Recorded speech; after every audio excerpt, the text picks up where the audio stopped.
Fueron unos inadaptados, unos rebeldes arrogantes. Pusieron en evidencia la sabiduría convencional. Y cada uno de ellos concibió una visión radicalmente nueva del cosmos. Galileo Galilei, Isaac Newton, Albert Einstein y Stephen Hawking.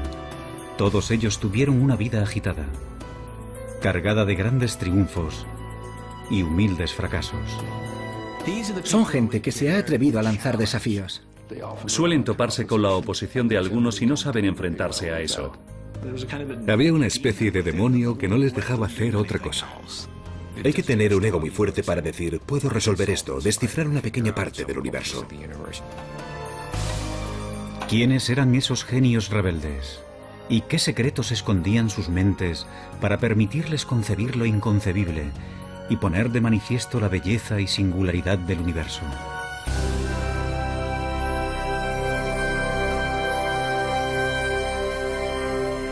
Mentes brillantes. Los secretos del cosmos. En la Europa del siglo XVI existe una certeza que las generaciones posteriores no podrán más que envidiar. Todo el mundo sabe que la Tierra es el centro del universo. Pero esa visión tan alentadora de nuestro mundo se está empezando a resquebrajar. Y uno de los principales causantes de ello es el autoproclamado genio Galileo Galilei. Galileo era un hombre engreído que tenía su carácter. Esa clase de persona que tiene amigos muy íntimos y muchos enemigos. Tenía un ingenio muy agudo, una mente privilegiada, y eso le permitió examinar algunos de los misterios más recónditos del universo. Ese científico ambicioso, demasiado seguro de sí mismo, le dará un vuelco al mundo, aunque pagará un precio muy alto por ello.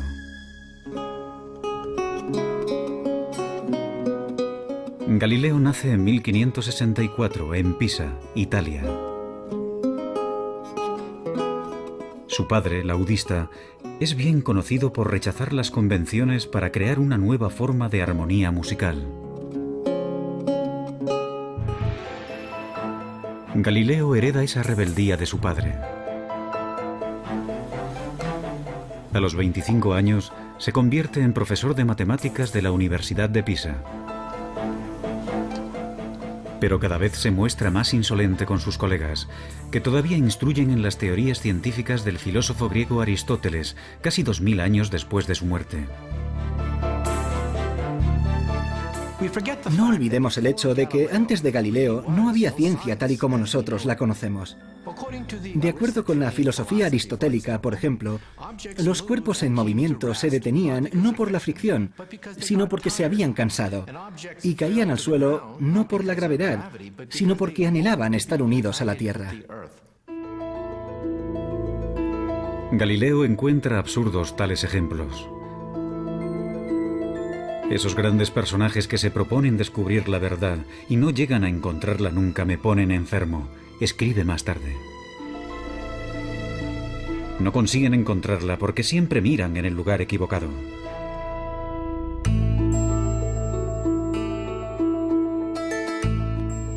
Galileo está a punto de frustrar una creencia milenaria. La intuición le dice que los cuerpos no se mueven por deseos, sino por leyes matemáticas que subyacen al movimiento. Y da un paso más allá que resulta impensable. Intenta descubrirlas por medio de experimentos, algo que poca gente había hecho antes. Comienza estudiando la caída de los cuerpos. A continuación, el físico Stephen Hawking. Galileo afirma que unas observaciones sencillas, como dejar caer unos pesos desde determinadas alturas, demuestran que las cosas no funcionan como habían dicho los antiguos griegos. Mucha gente debía de haberse dado cuenta de ello, pero habían llevado a cabo observaciones imperfectas. Por primera vez en la historia, Galileo empieza a establecer unas leyes básicas del movimiento, tales como el hecho de que la velocidad viene determinada por el tiempo y la aceleración. Una de las genialidades de Galileo consistió en reducir la aceleración de la gravedad. Se fabricó un plano inclinado para dejar caer por él una bola. De esa manera se podía observar claramente cómo un cuerpo coge velocidad a medida que desciende. Así que él introduce el concepto de aceleración. A nosotros nos parece muy obvio y lógico, pero supuso un avance matemático clave, entender el movimiento en esos términos. Por ser el primero en utilizar experimentos, más tarde Albert Einstein lo llamaría el padre de la física moderna. Galileo abrirá el camino que después seguirán Newton y Einstein. La búsqueda de las leyes matemáticas que se esconden tras cualquier movimiento. Pero sus avances son lentos. No se publicarán hasta el final de su vida.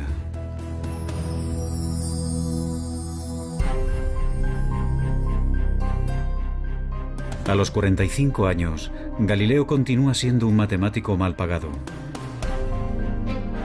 Pero la ambición y la arrogancia le catapultan pronto a la fama y también a su perdición.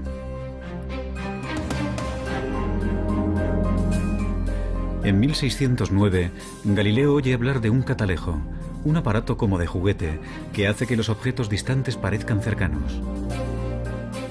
Decidido a sacar provecho del invento, aprende rápido a fabricar lentes. En pocas semanas, llega a Venecia con un telescopio que presenta como su propio invento. Impresiona de tal forma a la marina veneciana que sus superiores le doblan el salario. Galileo no se molestó en decirles que aquel instrumento ya se estaba presentando y vendiendo en muchos otros lugares. De hecho, se llevaron una gran desilusión al descubrir que no era un invento exclusivo de Galileo. Pero, bueno, tampoco se le puede reprochar nada, simplemente fue un buen negociante.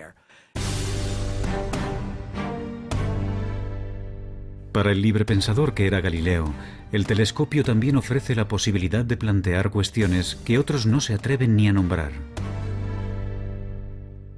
60 años atrás, el astrónomo Copérnico había propuesto la idea radical de que la Tierra gira alrededor del Sol.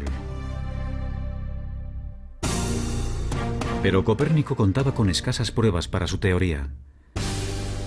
Una teoría que contradice pasajes de la Biblia. En la época de la Inquisición, tales especulaciones se consideran herejía.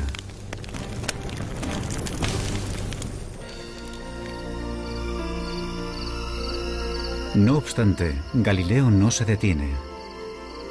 Será el primer astrónomo que observará el cielo con un telescopio. Y ve el universo como nunca antes se había visto. Se siente fascinado por el hecho de que el telescopio pueda abrir mundos totalmente nuevos. Realiza dibujos y diagramas con la sensación de que no lo hace lo suficientemente rápido. Noche tras noche, Galileo se afana en su trabajo y realiza un hallazgo asombroso. Descubre 4 lunas orbitando alrededor de Júpiter. La prueba de Galileo de que no todos los cuerpos celestes se encuentran en la órbita de la Tierra sirve de gran apoyo para la teoría de que la propia Tierra podría girar en torno al Sol. Pero contradecir la Biblia es jugar con fuego.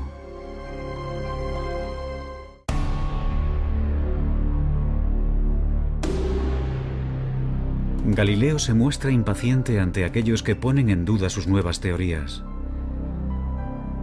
Él ha visto el universo de una manera nueva, con sus propios ojos.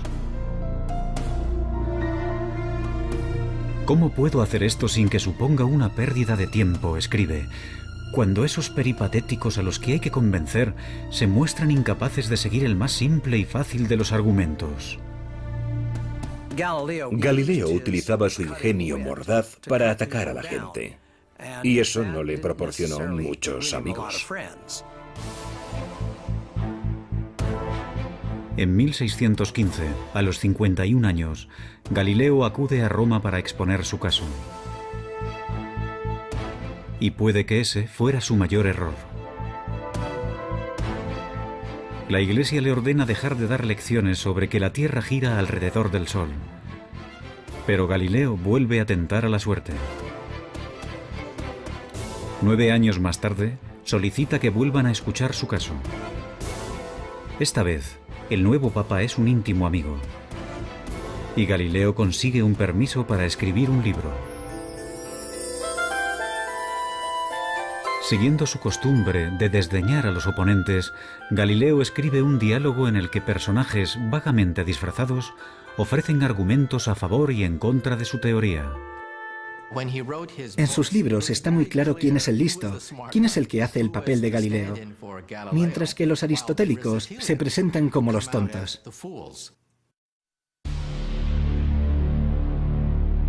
En 1633, la Inquisición ordena arrestar a Galileo. La Iglesia le acusa de herejía. Pero quizás la verdadera razón por la que enjuician a Galileo es que ha ido demasiado lejos en sus esfuerzos por persuadir. En su diálogo, ha puesto el argumento favorito del Papa en boca de un personaje ridículo. Gente cercana al Papa le advirtió de que en su libro Galileo había intentado que pareciera un estúpido. Y perseguir sistemáticamente a Galileo y mantenerle en arresto domiciliario para el resto de su vida fue una decisión personal del mismo Papa. En realidad no fue idea de la Iglesia, fue una decisión personal del Papa por una profunda ira hacia un amigo. Galileo espera un simple acuerdo. En lugar de eso, le amenazan con torturarlo. Rendido ante lo inevitable, se arrodilla y se retracta.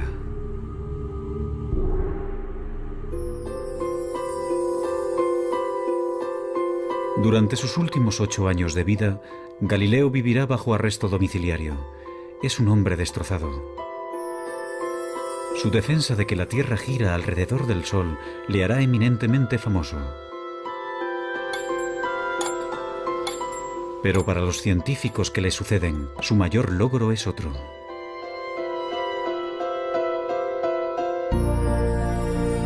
En sus últimos años de vida, escribe un libro con el que completa el trabajo iniciado de joven. En él, demuestra que es posible utilizar las matemáticas para analizar el movimiento.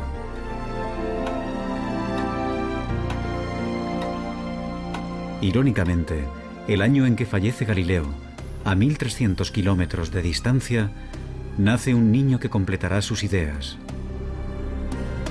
También será uno de los científicos más extraños de todos los tiempos.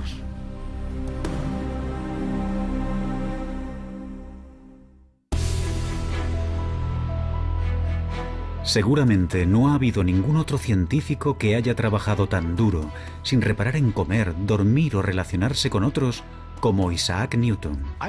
Isaac Newton fue una figura mucho más oscura. Era un solitario, una persona patológicamente incapaz de conversar.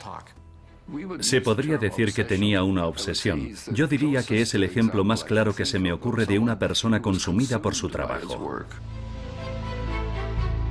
Posiblemente también sea el mayor científico de todos los tiempos. A su nacimiento, la física es un campo prácticamente inexplorado. Antes de morir, descifra con exactitud las leyes que describen cualquier tipo de movimiento, desde la caída de una manzana hasta las órbitas de los planetas. Simplemente no tenemos constancia de que haya existido ningún otro hombre semejante a Newton.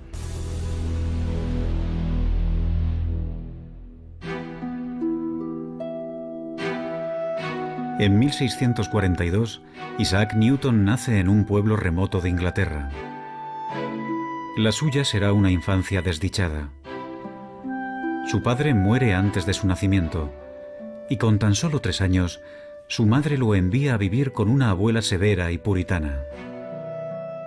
Cuando su madre se volvió a casar y lo dejó con su abuela, Newton se sintió traicionado y solo, y yo creo que nunca superó aquello. Más tarde escribirá que, entre sus pecados de la infancia, se incluye amenazar con quemar a su madre y a su padrastro en la casa de estos.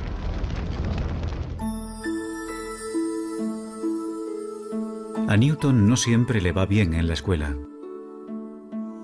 pero despierta la curiosidad en el pueblo porque construye aparatos mecánicos extraordinarios, como molinos de viento. Un maestro de la escuela convence a su madre para que lo envíe a la universidad. En el Trinity College de Cambridge, la mayoría de los estudiantes se dedican más a beber y a la juerga que a estudiar. Newton prefiere aislarse y permanecer solo. A su alrededor había un montón de gente que no tenía ni el más mínimo interés por los libros, gente que procedía de familias acomodadas. Debía de sentirse totalmente fuera de lugar, y sabiendo cómo actúan los estudiantes, supongo que lo consideraban el bicho raro. Newton es un puritano obsesionado con el pecado. Se autoimpone un estricto control emocional y sexual y lleva una existencia solitaria, monacal. Newton era muy diferente a Galileo, porque era la persona más reservada de la que hayas podido oír hablar nunca. No se molestaba en intentar hacer amigos, y le resultaba difícil relacionarse, simplemente se apartaba de la gente. En toda su vida no tuvo aventuras amorosas ni apenas amigos. Algunos estudiosos especulan sobre una posible homosexualidad de Newton. Otros opinan que quizás, simplemente, decidió que no tenía tiempo para nada que no fuera trabajo. Se cree que murió virgen.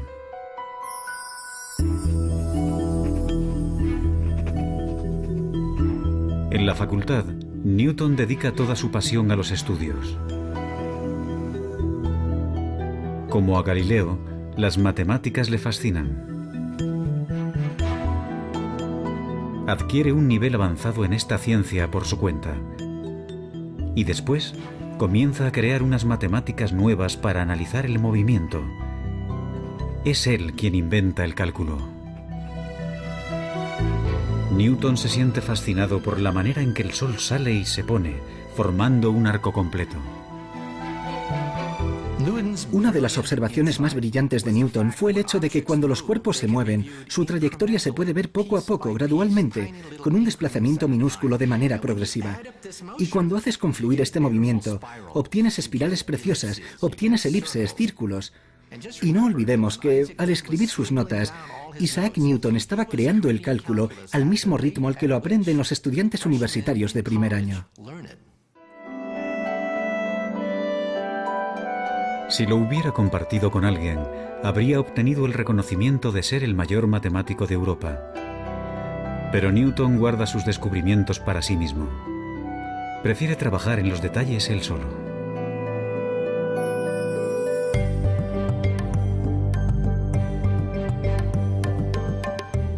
Algunos años después, a los 24 años, Newton está viviendo en casa de su madre.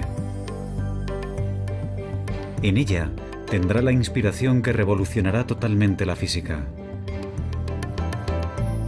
Desvelará el misterio del movimiento de los planetas. Isaac Newton veía el mundo de manera gráfica, geométrica. Y un día, mientras paseaba por la finca, vio caer una manzana. A continuación, alzó la vista y vio la luna. En ese momento se planteó la pregunta clave, la pregunta que resolvería el misterio de la esfera celeste. Si una manzana cae, ¿también cae la luna? Y entonces tuvo una de sus mayores inspiraciones. Se dio cuenta de que la gravedad, de la misma manera que atrae una manzana y hace que ésta caiga sobre la Tierra, podría ser la misma fuerza que atrajera la luna, esa luna que hay en el cielo, y que la hiciera caer dando vueltas sobre la Tierra. Mientras que Galileo empezó a estudiar cómo la gravedad actúa sobre la Tierra, Newton es el primero en darse cuenta de que esa gravedad también mueve los planetas y los astros. Eso supuso un cambio revolucionario. Básicamente, Newton demostró que las leyes que rigen los cielos son las mismas que las de aquí abajo en la Tierra. Pero cuando intenta descifrar los detalles, unos problemas matemáticos muy complejos se interponen en su camino y mantendrá en secreto su gran descubrimiento durante casi 20 años.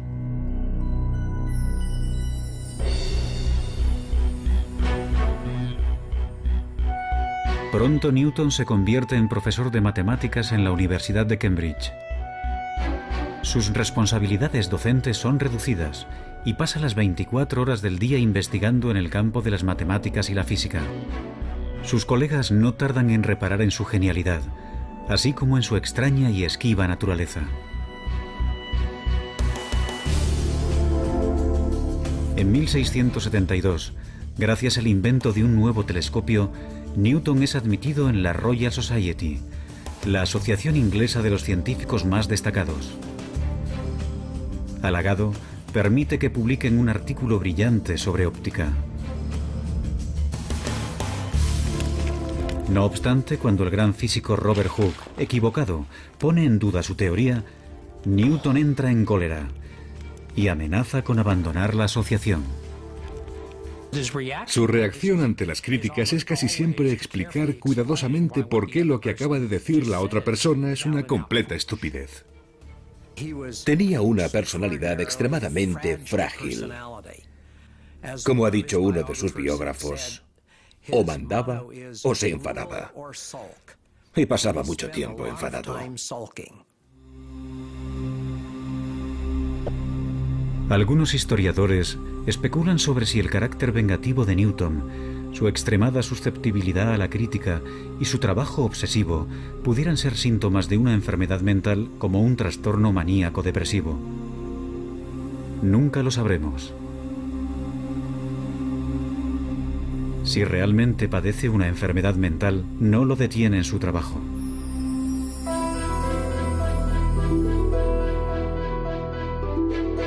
A los 42 años, le piden que resuelva un problema que mantiene desconcertados a los mejores físicos de Inglaterra. ¿Cómo describir matemáticamente la órbita de los planetas alrededor del Sol? Invadido por la inspiración, Newton se encierra en su cuarto y comienza a trabajar en su gran obra maestra. Como a Galileo, le guía una fuerte intuición. Ahora se dispone a descifrar matemáticamente las leyes de la gravedad, una tarea que había iniciado en años anteriores. Durante casi 2 años, no se comunica apenas con nadie. El único ejercicio que realiza es pasearse por la habitación. Dormía muy poco y se pasaba 18, 20 horas al día trabajando. Se saltaba las comidas. Solo escribía. Tenía el poder de sentarse en la silla y no distraerse, concentrarse, obsesionarse con un problema durante años, sin parar, hasta que lo resolvía.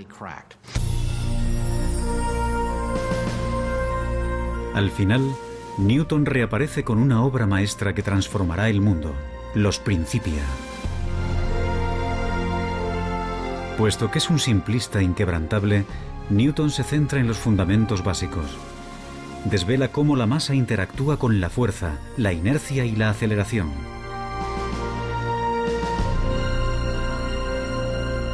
No obstante, su mayor logro es el de definir la gravedad. Es el primero que habla de esta como una fuerza que actúa a una distancia. Y consiguiendo avances matemáticos increíbles, Newton establece las leyes precisas que determinan el movimiento de todos los cuerpos. Los Principia de Newton, publicados en 1687, supusieron una revolución científica. En la obra, Newton dio la primera descripción precisa de las leyes que rigen el movimiento de los cuerpos, desde unas balas de cañón a los planetas. Si se miran los Principia y el número de problemas matemáticos resueltos en esa obra, y pensando que la escribió en un periodo de 18 meses, queda claro que no se trata de un ser humano normal en ninguna de sus acepciones. Newton ha completado la búsqueda de Galileo para describir matemáticamente el movimiento. No obstante, 200 años después, otro rebelde arrogante descubrirá que a velocidades muy altas las leyes de Newton no se cumplen y que el universo es más extraño de lo que nunca nadie había imaginado.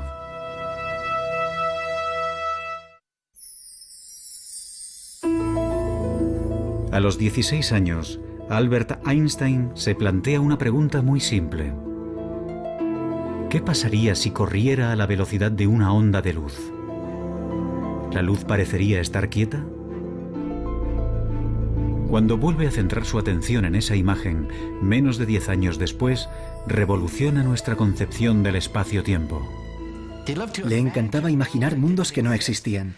Y ese era su poder, ser capaz de ver físicamente en una imagen cosas que los demás no podían ver. El hombre que hace esos avances tan importantes es un catedrático distraído, un gran enamorado de la humanidad de ojos brillantes. Pero también es egoísta. Ha tenido 2 fracasos matrimoniales y confiesa de sí mismo ser un desastre en la esfera emocional.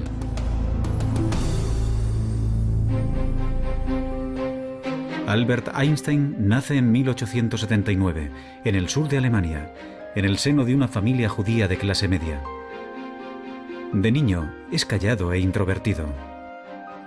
Sus padres empezaron a pensar que quizás era retrasado, porque tardó mucho en empezar a hablar. Pero simplemente, según parece, estaba muy ocupado pensando. De pequeño, le fascinan los rompecabezas y los juegos, y muestra una perseverancia notable. A los 9 años, construye una torre de cartas de 14 pisos de altura. Dicen que de niño estaba siempre al helado, así que los demás niños se burlaban de él. Vivía aislado en el mundo de los libros, en el mundo de las ideas.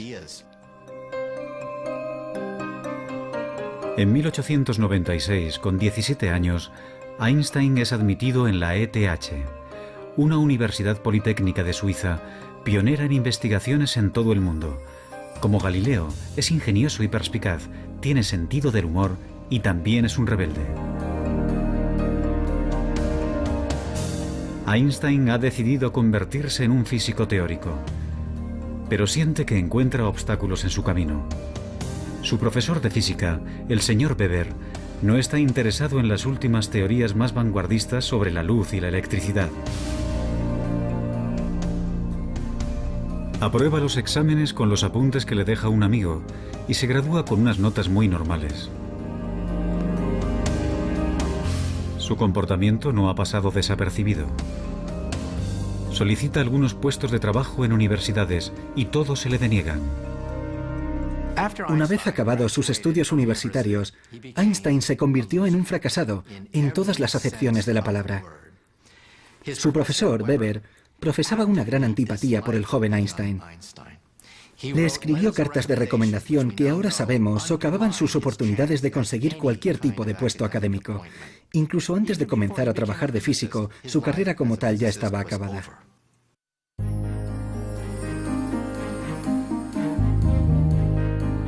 Dos años después de abandonar la universidad, Einstein encuentra por fin un trabajo como empleado en una oficina suiza de patentes. El puesto no tiene nada que ver con la física teórica, pero ese trabajo, aparentemente sin porvenir, será su salvación. En Berna se establece como oficinista y a los 23 años de edad lleva una vida burguesa. Contrae matrimonio con Mileva Marik, una compañera de la universidad. Afortunadamente, el trabajo no exige demasiado esfuerzo y le permite dedicar tiempo a analizar cuestiones vanguardistas sobre física, tales como la naturaleza de la luz. Otros ya habrían tirado la toalla y habrían abandonado la idea de una carrera como físicos. Parece como si se tratara de alguien que estaba poseído por un demonio intelectual que no le permitía hacer otra cosa. Ahora Einstein vuelve a pensar en aquella sencilla imagen que le vino a la mente por primera vez en el instituto. ¿Qué pasaría si corriera a la velocidad de una onda de luz? Tanto Isaac Newton como Einstein tenían esa asombrosa habilidad para crear imágenes sencillas que hasta un niño podría entender y extraer de ello imágenes que cambiarían nuestra visión del universo. Según Newton, la velocidad de un rayo de luz debería mostrarse más lenta que alguien corriendo a su lado. No obstante, la luz no parece obedecer a las leyes de Newton. Einstein dice que un rayo de luz se aparta de ti a la velocidad de la luz. Por mucho que corras, nunca lograrás alcanzarlo. Por mucho que aceleres, aunque pises a fondo, el rayo de luz seguirá apartándose de ti a la misma velocidad. ¿Cómo es posible que no se pueda alcanzar un rayo de luz? Ahora, como Galileo y Newton antes que él, Einstein cuestiona implacablemente supuestos que nadie más se atreve a discutir. Si la velocidad de la luz nunca cambia, entonces tiene que haber algo más. Ya lo tenía. El tiempo es relativo, depende de la velocidad a la que te mueves. Y esa idea supuso una auténtica revolución. Einstein ha descubierto que las leyes de Newton solo se cumplen si se aplican a ámbitos de la experiencia cotidiana. Cuando los cuerpos viajan a una velocidad cercana a la de la luz, el sentido común ya no funciona. Las distancias se alargan y el reloj avanza más lentamente. Newton, perdóname, escribe Einstein más tarde. Con tan solo 26 años, desmonta las leyes del movimiento de Newton con su teoría de la relatividad. Con preguntas como las que haría un niño e imágenes sencillas, Einstein cambió la visión del mundo.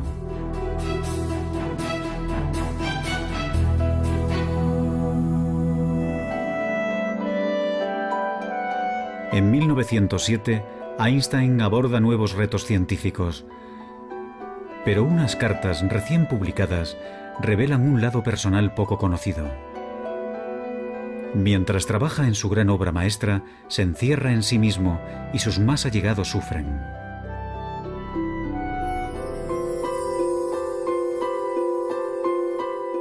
La mujer de Einstein, Mileva, también fue una estudiante de física que soñaba con sus propios logros científicos. Pero ahora, mientras que Einstein da clases y colabora con otros científicos, Mileva apenas lo ve. Teme estar perdiendo tanto a su marido como su sueño. Entonces, en 1914, Mileva descubre que tiene una adversaria en el ámbito sentimental, Elsa Lowenthal, prima de su marido. El matrimonio de Einstein está roto. Me encantaría tomarme una cerveza con Einstein, pero no le presentaría a mi hermana. Es como si las normas no le afectaran necesariamente. Einstein se casará con Elsa, que está dispuesta a cuidar de la casa con menos expectativas. El científico ha renunciado al amor en el matrimonio. La ciencia está por encima de todo.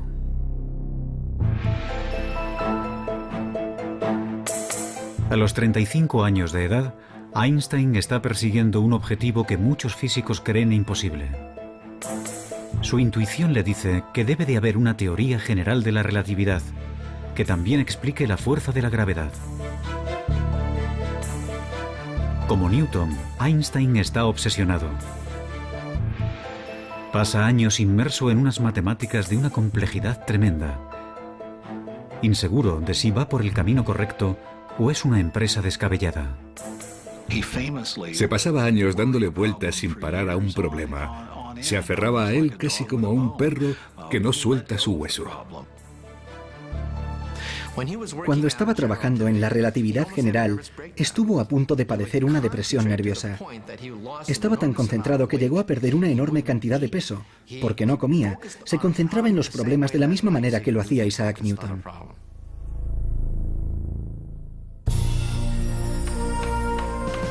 Al final, en el otoño de 1915, Einstein se da cuenta de que lo ha resuelto.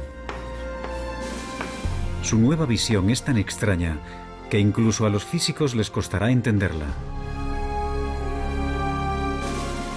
Demuestra matemáticamente que la masa y la energía curvan el espacio-tiempo.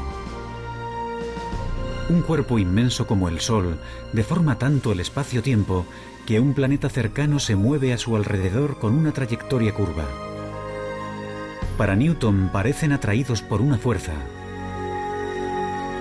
Pero eso es tan solo una ilusión. El mismo fenómeno se cumple en la Tierra. Los cuerpos, que parecen atraídos por una fuerza gravitatoria, en realidad están viajando por un espacio-tiempo deformado. La teoría general de la relatividad de Einstein cambió para siempre nuestras ideas sobre el espacio-tiempo. Es tan bonito que tiene que ser cierto. Einstein llega a una serie de ecuaciones que rigen la curvatura espacio-tiempo.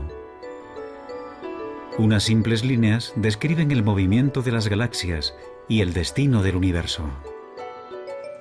Los físicos, cuando miramos las ecuaciones de Albert Einstein, nos ponemos a llorar. Lloramos porque son increíbles. El hecho de que el movimiento de los cuerpos celestes, con todas sus curvas, curvaturas del espacio-tiempo y todo eso, se pueda resumir en una ecuación de 5 centímetros, es impresionante. Es increíble y precioso. Aunque Einstein continuará trabajando hasta el día de su muerte, a los 40 años ha completado su mayor obra.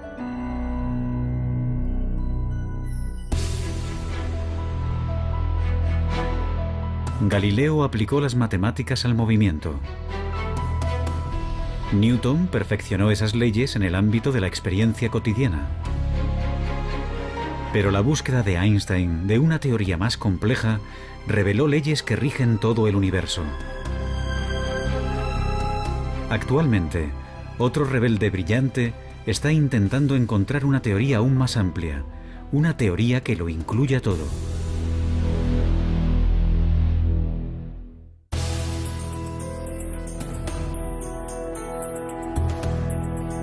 Ningún otro científico ha sacudido los pilares de la física como Galileo, Newton o Einstein. No obstante, entre aquellos que han ampliado las fronteras de la cosmología, se encuentra el que una vez fue un estudiante perezoso, Stephen Hawking.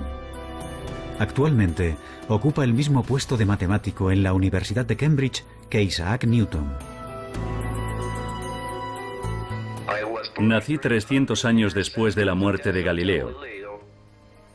Tengo el mismo puesto en Cambridge que tuvo Newton.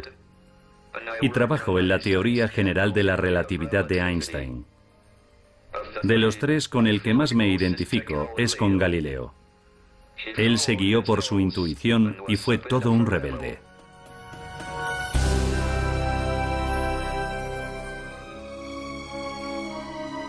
Stephen Hawking nace en 1942 en Oxford, Inglaterra.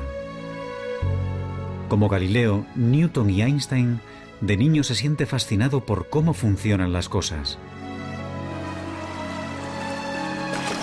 No obstante, en la Universidad de Oxford, Hawking prácticamente no estudia nada. Confía en su extraordinaria facilidad con las matemáticas para ir aprobando. Hawking pasa la mayor parte del tiempo saliendo con amigos y con su equipo de remo. Desde luego, Stephen Hawking no era el tipo de persona que parece tener un destino brillante. En la facultad no era el más aplicado. Él mismo dice que durante toda su etapa como estudiante en Oxford trabajó en total unas 1000 horas, lo cual supone 1 hora al día de media. Hawking se muestra aburrido y apático. Según parece, para él no vale la pena esforzarse por nada. Pero está a punto de desencadenarse una tragedia que convertirá un intelecto aburrido en una mente apasionada. En 1962, Stephen Hawking inicia sus estudios de posgrado en cosmología en la Universidad de Cambridge. Pero algunos síntomas de su enfermedad empiezan a ser difíciles de ignorar. Un ligero defecto del habla, problemas para servir una cerveza.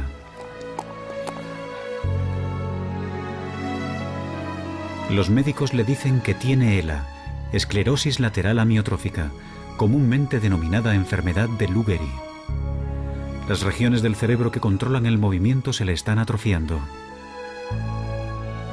Y no tiene cura.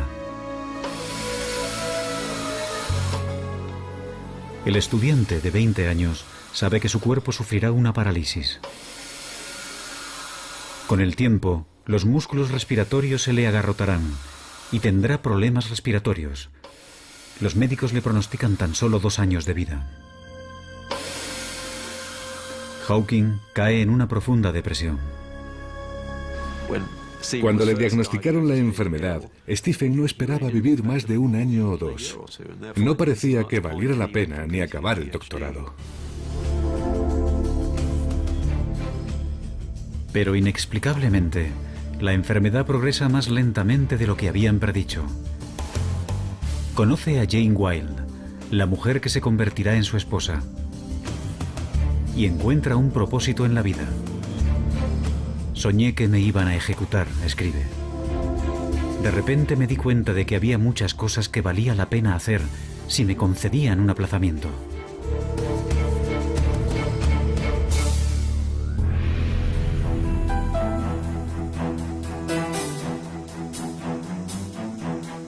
Hawking empieza a trabajar duro por primera vez en su vida.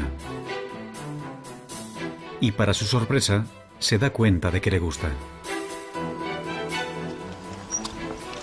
A principios de los 70, Stephen Hawking es un reputado cosmólogo. Está postrado en una silla de ruedas. No obstante, se muestra obstinado. Nada le impedirá llevar una vida normal. Tiene hijos y trabaja intensamente. Y está a punto de realizar un gran descubrimiento que desarrollará la teoría de Einstein en una dirección inesperada.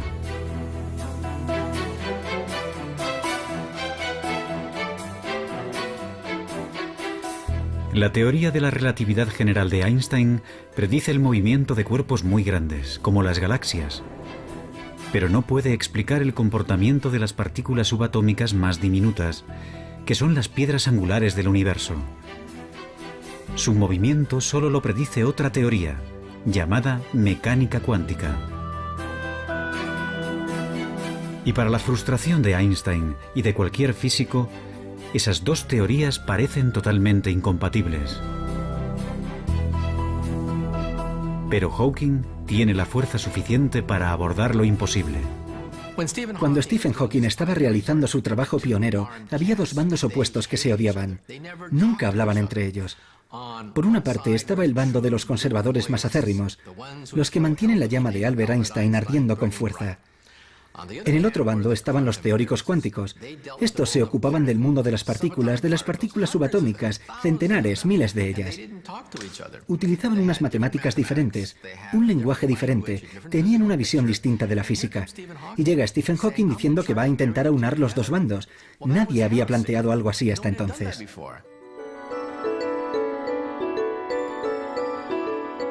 Hawking se pregunta, ¿qué pasaría si miráramos un agujero negro, un cuerpo inmenso, pero nos fijáramos en sus partículas más diminutas?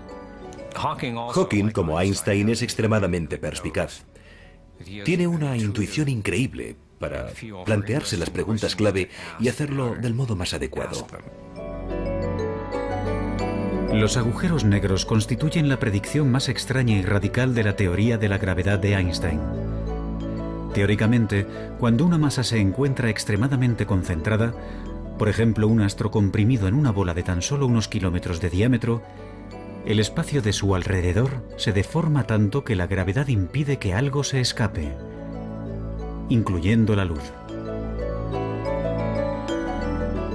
Un agujero negro es una región del espacio donde la gravedad es tan fuerte que la luz no se puede escapar. Es como una membrana de una sola dirección. Las cosas pueden entrar, pero nunca salir. Por eso se le llama negro. Ahora Hawking intenta algo que sus colegas asumen que es imposible. Utiliza las ecuaciones de la teoría cuántica para analizar lo que les pasa a las partículas atrapadas por la gravedad en los márgenes de los agujeros negros. Para entonces ya no puede escribir. Si fuera un científico de laboratorio, su carrera ya habría acabado hace tiempo. Pero Hawking apenas ha utilizado siquiera un telescopio. Y para la teoría, lo único que necesita es su cerebro. Como Newton y Einstein, Hawking tiene un gran poder de concentración. Revisa una y otra vez en su cabeza largas y enrevesadas ecuaciones, comprobando y revisando constantemente sus cálculos. Tiende a pensar a través de imágenes y suele comenzar con alguna idea que cree acertada. Así que parte de ella. Tiene que confiar en conocimientos clave y saltos lógicos para compensar el hecho de que no puede comprobar línea por línea. Tiene un empuje tremendo, una tremenda determinación para llegar al fondo de las cosas. Los resultados que obtiene dejan a Hawking estupefacto. Los agujeros negros no están completamente aislados del resto del universo, tal y como se pensaba hasta entonces. Sus márgenes emiten unas diminutas partículas, ahora denominadas radiación de Hawking. Los argumentos son tan convincentes que ahora todo el mundo está de acuerdo en que los agujeros negros tienen que emitir radiación de Hawking. La radiación lleva consigo energía y masa, de manera que el agujero negro se va desvaneciendo poco a poco hasta desaparecer. Hawking ha demostrado que, como el agua en ebullición, los agujeros negros se van evaporando lentamente. Y no menos importante es su descubrimiento de que hay un caso en particular en el que la relatividad general y la teoría cuántica se pueden combinar con éxito. Mi descubrimiento de que los agujeros negros no son completamente negros, sino que brillan como los cuerpos incandescentes, fue el primer ejemplo que depende tanto de teorías a gran escala como de otras de escala más reducida. Cuando se publicaron los resultados fue precioso. Fue una sensación muy agradable. Solo hablar de ellos era como saborear un caramelo en la boca.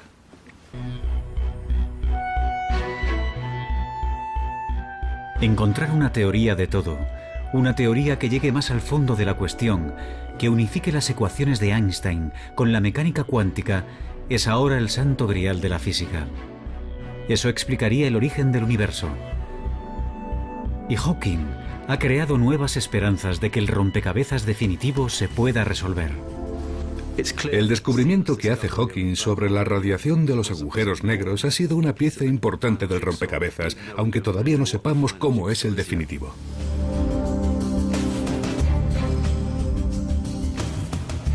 ¿Quiénes han sido los físicos más grandes de la historia?